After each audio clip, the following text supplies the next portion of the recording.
Hello everyone. In our previous session, we have seen about the types of PLC. In this session, we are going to see about the PLC programming language. So when it comes to PLC programming language, we have 5 language over here. The first one is ladder logic. Next one is functional block diagram. Next, structured text, sequential function chart and instruction list. Let's see a gist of information about all these programming language. Okay, so ladder logic. So it is a graphical representation of the process with the rails and rungs of logic. Let's discuss about this rails and rungs bit shortly. It's somehow similar to the relay ladder logic technique that were replaced by the PLC. Okay, the next one is a functional block diagram.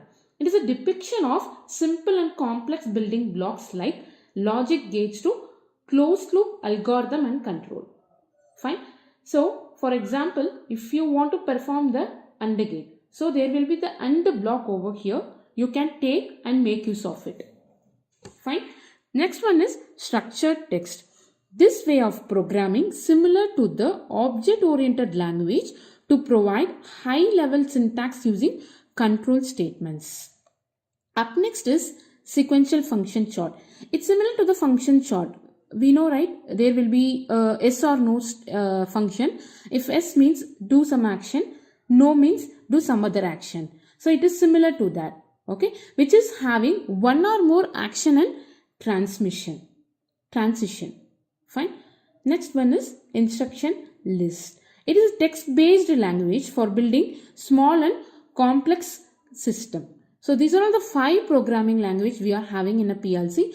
Now we are going to study about the ladder logic. Let's see about the introduction of ladder logic. The first point we are having here is originally designed.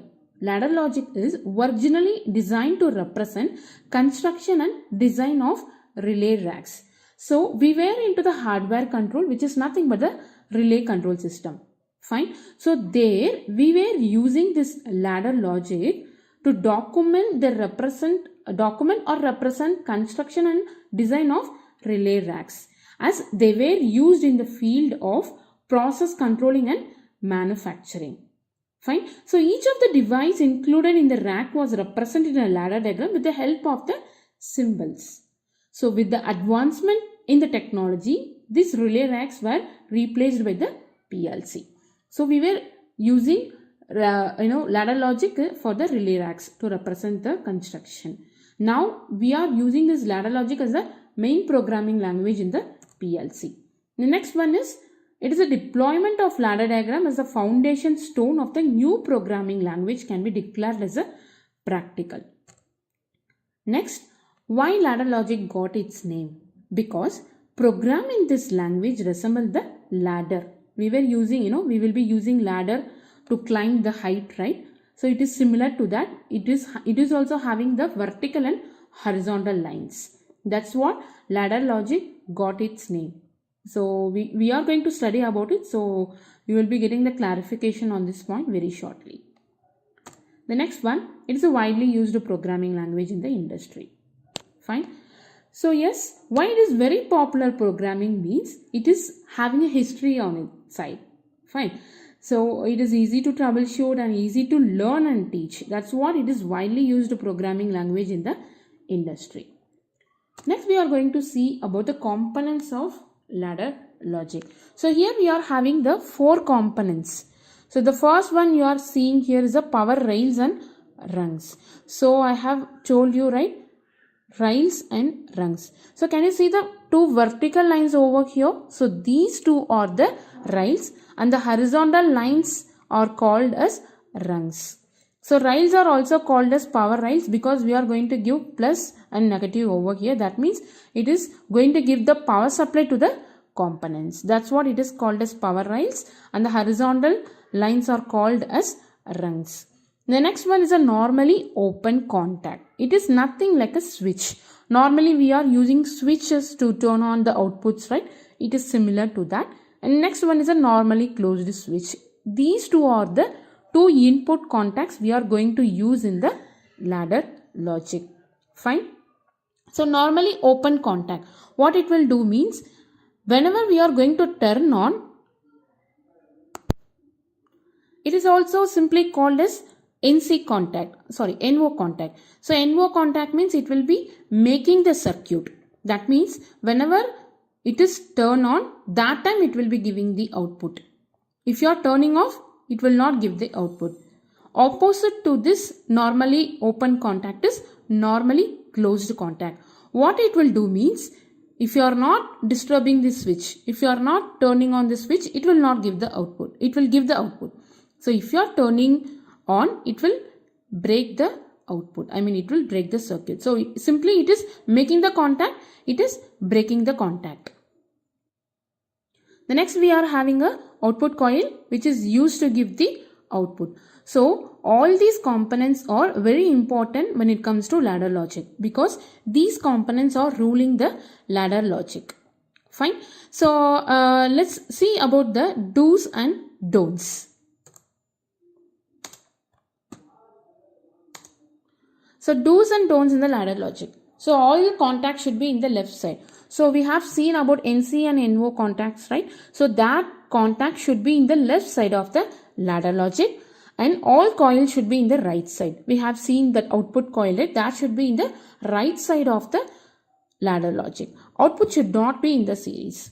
That means only one output should be in a rung. If you are having a multiple output for the single input, that output can be connected in the parallel contact. Okay, let me share the whiteboard to discuss about it in a better way.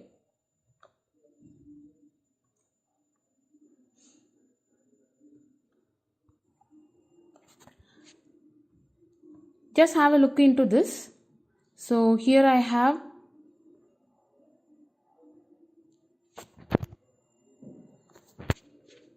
I have drawn the contacts and coils over here in the ladder logic. Okay, just have a look into this. This is a normally open contact. I have represented that as X1, and this is NC contact, normally closed contact. I have represented as X2, and these two are the coils.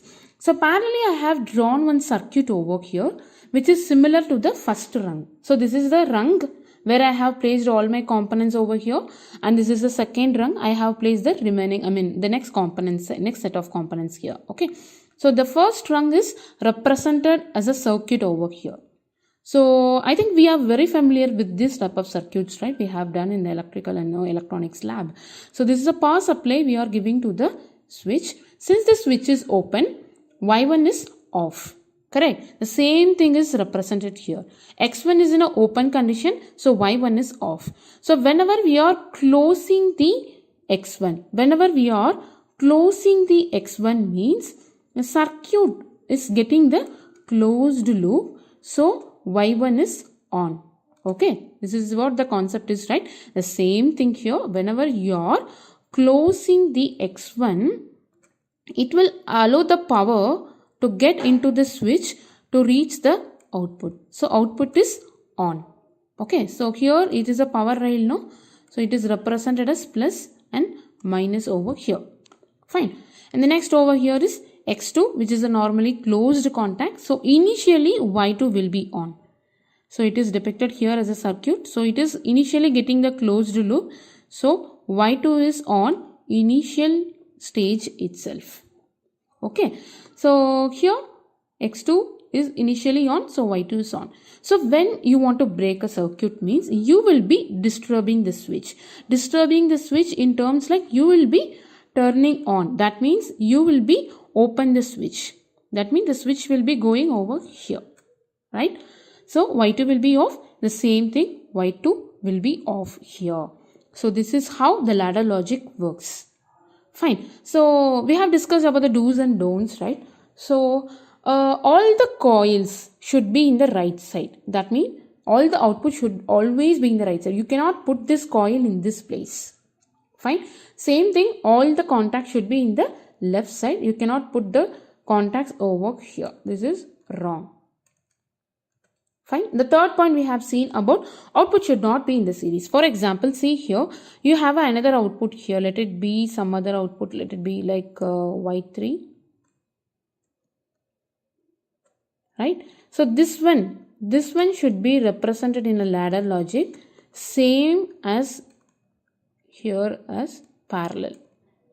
So output should not be in the series. In another way, you cannot connect the output in the series. It should always be in the parallel. Fine. So these are all the do's and don'ts in the